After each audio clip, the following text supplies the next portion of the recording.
디밀리터라이즈드 존, 줄여서 DMZ는 비무장지대라는 뜻으로 무장하지 않는다는 그 이름과 달리 유엔사 규정에 따른 무장을 가지고 대치하는 지구상에서 가장 무서운 곳입니다.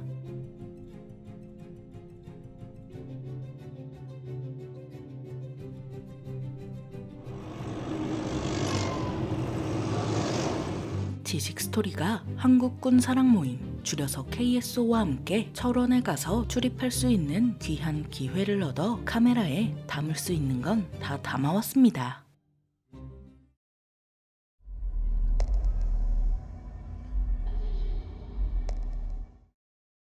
(1947년 12월 1일) 부산에서 조선경비대 제3보병여단으로 창설됐고 1949년 5월 12일 제3보병사단으로 승격됐는데요. 제3보병사단에 백골부대라는 명칭이 붙은 건 죽어 백골이 되어서라도 조국을 수호하고 두고 온 북녘 땅을 자유의 품속으로 되찾고 말겠다라는 의지로 철모에 백골마크를 그려넣은 것에서 비롯됐죠. 6.25 전쟁에서 워낙 용맹하게 싸웠다 보니 북한에서도 명성이 자자해 백골부대 놈들은 미국 놈들보다 더 악독한 존재라고 선전했습니다. 그래서 북한군은 국군을 만나면 백골부대는 지금 어디 있냐며 바들바들 떨 정도였다고 하는데요. 1973년 3월 7일 전방에서 군사분 개선 푯말 보수 작업을 하던 중 북한군 초소에서 총알이 날아왔죠. 이에 사단장이 직접 나서서 71포병대대로 총을 쏜 북한군 초소를 날려버리고 부대원들을 구출하는 전과를 거두기도 했습니다. 제3보병사단 백골부대는 현재는 제5군단 예하사단으로 철원 지역에서 제6보병사단과 함께 GOP 경계 임무를 수행하고 있는 육군 대표 메이커 사단이죠.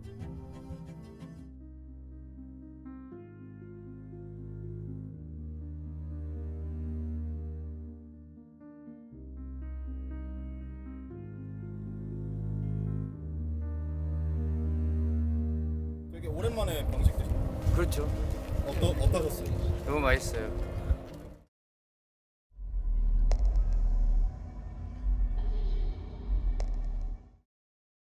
We have stopped the shooting. That means much to the fighting men and their families. And it will allow some of the grievous wounds of Korea to heal. 1953년 7월 27일 정전협정을 통해 휴전선이 정해졌는데요. 하지만 정전한 지 얼마 안 돼서 불안한 나머지 1954년 2월에는 휴전선의 군사작전, 군사시설 보호, 보안 유지 등을 이유로 남방한계선 바깥으로 5에서 20km의 선을 그었죠. 이 선 안으로는 허가받지 않은 민간인은 들어갈 수 없는데 이 선을 민간인 출입 통제선, 줄여서 민통선이라 합니다.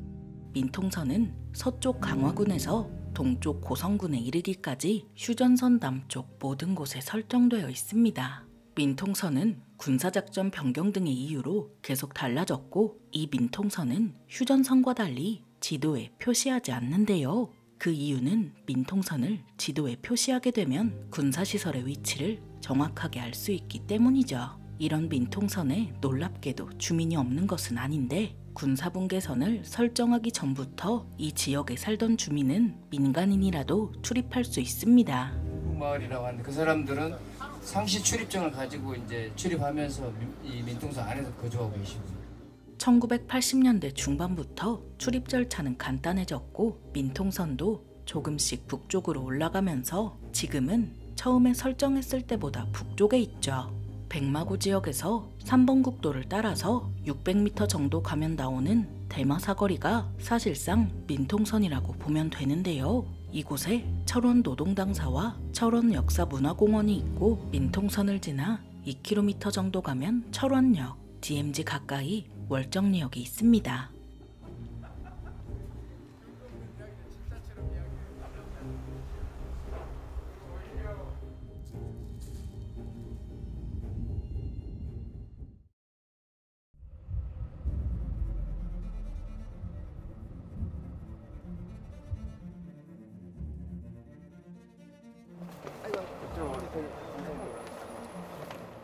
멸공 오피는 건물 북쪽이 유리창으로 되어 있어 내부에서 DMZ 전경을 관찰할 수 있는데요. 멸공호피의 북쪽으로 3면이 나 있어 DMZ와 북방한계선, 북한 초속, 북한 지역을 볼 수 있고 한탄강 물줄기가 선명하게 보이죠. 철의 삼각지대 하면은 철원, 김화, 평감 3개가 묶어서 철 삼각지대라고. 우리 철책은 우리가 소대라고 하는데 소대라고 하면은 이제 규모가 한 3-40명 되는 정도 규모의 부대가 되겠습니다. 이 소대 단위로 쭉 막사를 가지고 있으면서 일정 구간을 담당해서 이제 철책 경계를 합니다. 쭉 철책을 따라서 우리 철책 250km거든요. 있으면서 걔네들이 이제 경계를 하는데 예전에는 각 초소에 사람이 들어가서 사람이 오감으로 주로 이제 경계 작전을 했어요. 그런데 지금 그렇게 하지 않고 사람은 나가 있지 않고 센서로 다 이제 감지를 하면서 사람들은 실내에서 모니터링을 하면서 상황이 발생하면 나가서 초동 조치하는 그런 개념으로 지금 작전을 수행합니다. 저는 국군 장병과 군인 가족을 위해서 봉사하는 단체인 KSO의 대표 김현종입니다. 우리 장병들이 국토방을 위해서 헌신하는 현장에 우리 국민들이 오셔서 격려도 해주시고 얼마나 또 수고를 하는지 그런 모습을 보여주기 위해서 모시고 왔습니다. 현역으로 마지막에 왔던 것은 제가 여기서 이제 군단장하고 전역하기 직전에 2022년 9월달에 왔었습니다. 늘 새롭기도 하고 또 현장에 와서 수고하고 있는 우리 장병들을 보면 늘 감사하는 그런 마음을 갖습니다. 든든하고요. 전방 경계작전도 저는 산수와 똑같다고 생각해요. 평상시 아무 일이 없으면 사람들이 중요성이나 고마움을 못 느끼는데 사실은 이곳에서 장병들이 24시간 365일 우리 국토를 지키기 위해서 지금 작전을 수행하고 있거든요. 특별한 게 없어서 문제가 없는 게 아니라 이렇게 많은 사람들이 수고를 해줘서 문제가 없다고 보시면 되겠습니다. 그래서 저는 이것을 산소와 같다고 생각합니다. 상대적으로 이러한 철책에서 근무하는 장병들이나 그 가족들이 여건이 좋지 않은 곳이 많거든요. 여건이 좋지 않은 곳에서 헌신하는 분들을 위해서 봉사하는 게 저희 KSO의 목적이기 때문에 그런 분들을 위해서 많이 봉사활동하려고 합니다. DMZ를 지키는 여러분이야말로 진정으로 우리 대한민국의 영웅들이시고요. 여러분들 뒤에 항상 여러분들 이렇게 수고를 알아주는 국민들이 있기 때문에 굉장히 자랑스러운 마음으로 복무해 주셨으면 좋겠습니다. 오른쪽으로는 금강산 철도가 가까이 있는데요.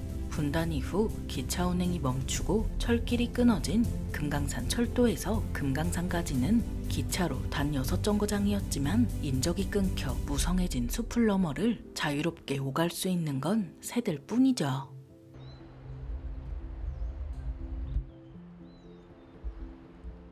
나중에 연결할 수 있게 되면 KTX를 타고 금강산에 갈 수 있습니다.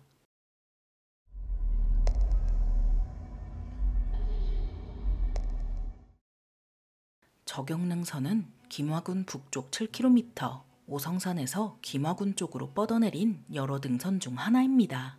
여러 등선 중 남대천 근처에 솟아올라 해발고도는 590m 정도고 능선의 길이는 1에서 2km 정도입니다. 평범해 보이는 이 능선에 저경능선이라는 살벌한 이름이 붙은 이유는 따로 있는데요. 1951년 10월 김화군으로 진출한 미군 제25사단이 중공군 제26군과 맞붙었을 때 능선에 배치된 중공군이 538고지를 점령하려는 미군을 저격해 큰 피해를 줬기 때문이죠.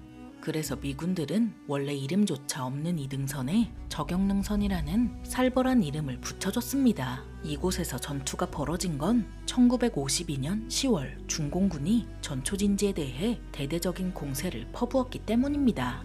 미군 제8군 사령관 벤플리트 장군은 전초진지 전반에 걸쳐 아군이 주도권을 장악하는 소규모 공격작전이 필요하다고 봤는데요. 그래서 쇼다운 작전이라고 대대규모의 병력으로 제한된 목표를 탈취하는 작전을 펼쳤습니다. 이 작전으로 미군 제7사단은 삼각고지를, 국군 제2사단은 저경능선을 공격하게 됐습니다. 국군 제2사단은 6주간의 치열한 전투 끝에 저경능선을 점령하는 데 성공했지만 고작 능선 하나를 두고 너무 많은 피를 보고 말았죠. 그 많은 희생이 무색하게 6.25 전쟁 최후의 대규모 전투인 금성전투로 빼앗겨 휴전선 북쪽 비무장지대로 넘어가고 말았습니다.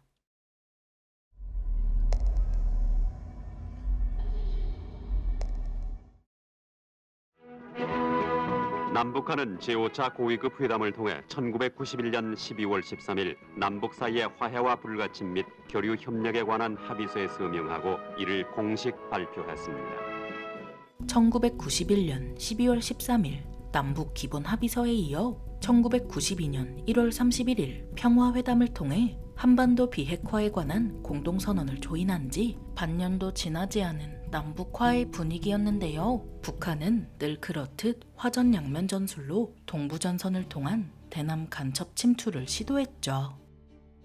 5월 22일 11시 30분쯤 강원도 철원 북방 비무장지대 군사분계선 남쪽 약 1km 지점에서 국군 수색대가 수색활동 중 북한의 무장 침투조 3명을 발견, 교전 끝에 전원을 사살했다고 발표하고, 가장 최근에 여기서 실제 전투가 일어났던 것은 92년이거든요. 5월 22일 날 작전이 있었는데 계곡으로 넘어오는 것을 야간에 밤에 발견을 해서 계속 유인을 해서 주간에 작전을 수행해서 저 계곡을 은하계곡이라고 하는데 저 계곡에서 3명을 다 사살한 그런 작전이 있습니다. 1992년 5월 21일 20시 45분 국군은 열 감시 장비로 적 GP에서 북한군 10명이 강원도 철원군 전방에서 남하하는 것을 발견했습니다. 국군이 경계 강화 후 조명 사격을 준비하자 10명 중 일부는 다시 북한으로 돌아갔지만 밤 11시 34분 3명이 군사분계선에 접근하는 모습이 포착됐습니다. 17분 뒤인 11시 51분 북한군 3명은 군사분계선을 넘었는데요. 적의 움직임을 감시하고 있던 3사단은 바로 경계를 강화하고 적을 탐색, 경멸하기 위해 작전에 돌입했죠.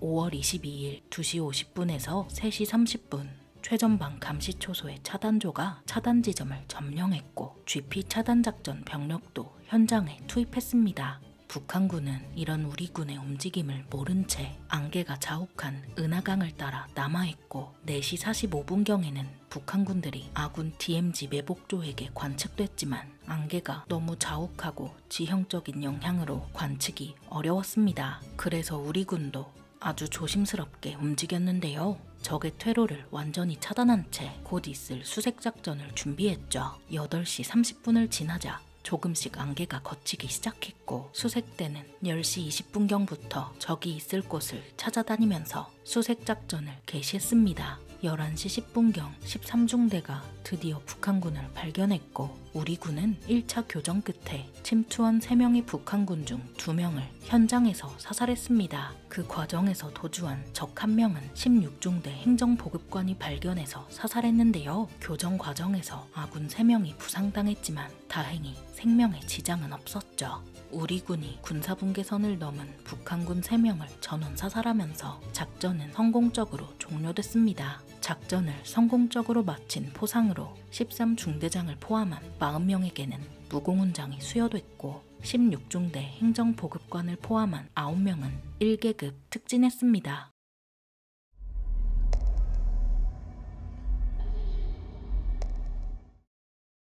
GOP는 제너럴 아웃포스트의 줄임말로 남방 한계선을 지키는 일반 전초를 가리키며 GP는 가드포스트의 줄임말로 DMZ 안에 있는 경계초소를 의미합니다. 그래서 GOP 경계는 주로 보병대대가 맞지만 GP 경계는 주로 여단에서 정예병력으로 여겨지는 수색중대가 맞는데요. 이런 GP는 2012년 KBS 다큐멘터리를 통해 GP의 모습이 일부 공개되기도 했죠. GP의 모습이 일부 공개되면서 남북 화해 분위기가 무르익자 2018년 7월 24일 국방부는 GP의 장비와 병력을 시범적으로 철수했습니다. 같은 해 11월 11일에 GP 11개를 철거했고 12월 12일 남북 간의 철거 3호 검증이 완료되면서 드디어 DMZ라는 이름에 걸맞게 비무장 상태가 되나 싶었는데요.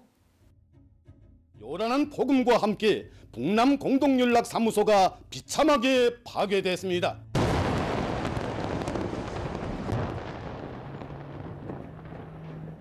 남북 공동연락사무소 폭파와 각종 미사일 발사, 핵무력 법제화 등 북한의 도발이 2023년에 들어서도 멈추지 않았죠. 이에 우리나라는 9.19 남북 군사합의 일부 효력 정지를 선언했습니다. 우리 정부는 오늘 국무회의 의결과 대통령 재가를 거쳐 6월 4일 화요일 15시부로 남북 간의 상호 신뢰가 회복될 때까지 9.19 군사합의 전부 효력 정지를 결정했습니다. 합의 파기로 되받아친 북한은 2023년 11월 27일 9.19 군사합의에 따라 철거했던 GP 11개를 다시 세우고 병력과 장비를 투입했습니다. 군사적 긴장과 충돌을 방지하기 위해 취하였던 군사적 조치들을 처리하고, 이에 우리나라는 11월 28일 GP 복원을 계획하고 확인했으며 2024년 4월 GP 복원 공사를 마무리했죠.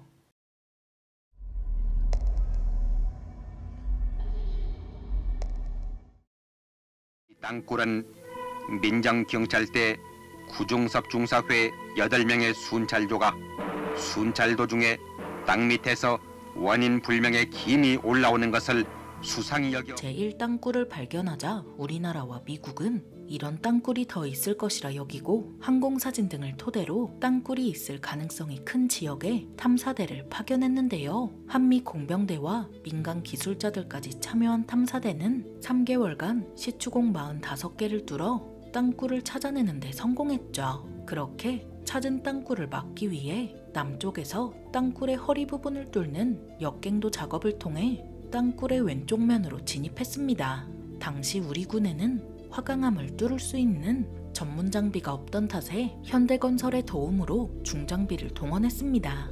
땅굴 안에는 북한군이 철수하면서 시간을 끌려고 쌓아놓은 돌벽이 3개 있었는데요. 1975년 4월 8일 우리 군은 이런 돌벽을 치우다 그만 북한이 매설한 지뢰와 부비트랩을 건드려 7명이 전사하는 참사로 이어졌죠. 여기서 끝나면 좋았겠지만 같은 해 5월 28일 1명이 전사하면서 제2땅굴 수색 과정에서만 8명이 전사하는 잊지 못할 피해를 보고 말았습니다. 그래서 7월 20일에는 8명의 전사자를 추모하고자 제2땅굴 위령비를 세웠습니다. 현재 여러분들께서 위치하고 계신 이곳은 제2땅굴로서 서울로부터는 약 108km 떨어진 섬에 위치하고 있으며 현재 제2땅굴은 대한민국 영토에서 2번째로 발견된 땅굴이며 제1땅굴은 연천에서 25사단이 관리하고 있으며 제3땅굴은 파주에서 1사단이, 제4땅굴은 양구에서 21사단이 관리하고 있고 지금 보시는 제2땅굴은 강원도 철원에서 제6사단이 관리하고 있습니다. 제2땅굴은 1973년 11월 경계 근무 중이던 초병에 의해 폭음이 청취되었으며 그 이후에 지속적인 폭음 청취 이후 74년 11월부터 75년 2월 총 3개월에 걸쳐서 일명 밤 낚시 작전이라고 불리는 작전에 의해서 아군이 약 45개의 시추공 작전을 실시했고 그중 총 7개의 시추공이 관통되어서 제2땅굴이 발견되게 되었습니다. 북한군은 제1땅굴의 교훈인지 철수할 때까지 남은 시간에 전기 설비와 선로, 지지대 등 증거를 최대한 없애고 철수했는데요. 하지만 기록 영상이나 수기를 보면 미처 없애지 못한 지지대와 뇌관을 꽂아놓은 다이너마이트 등 마지막까지 땅굴을 팠던 흔적이 남아있었죠.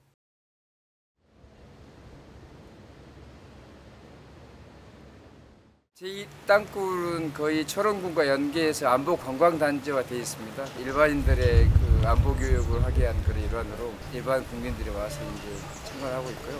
이 땅굴이야말로 청성부대 장병들에서 발견된 굉장히 중요한 의미를 갖고 있기 때문에 그러한 장병들에게 자부심을 부여할 수 있는 그러한 계기로 활용하는 그런 장소가 되겠습니다. 저희가 지금까지 총 4군데의 땅굴을 발견했는데 추가로 있을 수 있다는 그런 상정하에 지금도 계속해서 우리 군이 땅굴을 찾는 노력을 하고 있습니다. 수십 년째 하고 있는데 아직 발견되지 않은 거 보면은 더 이상 없는 것 같긴 한데 그래도 경계를 늦추지 않고 계속 확인하는 그런 작전을 수행하고 있는 것으로 알고 있습니다. 한반도의 안보 상황은 여전히 정전협정 상태이고 분단 국가이면서 북한과 무력으로 이렇게 대치하고 있다는 것을 여실히 보여주는 그런 장소거든요. 평화를 원하거든 전쟁을 준비하라는 그러한 격언이 있듯이 이런 곳이 우리 국민들에게 또 우리 장병들에게 그러한 교훈을 되새겨주는 그런 장소와 또 의미가 있다고 생각합니다. 지뢰와 부비트랩, 땅굴 등 온갖 위험이 도사리는 이곳에서 남북 군인들이 서로 총뿌리를 겨눠야만 했던 이유가 반세기 넘는 세월에도 잊혀지지 않았습니다. 이 선 하나를 정하기 위해 꺼져간 많은 생명을 잊지 않고 그 의지를 이어나가 평화를 실현할 수 있으면 좋겠는데요. DMZ의 적막함 속에 피어난 아름다운 자연처럼 한반도에도 평화가 꽃피는 날이 오기를 한번 바라봅니다.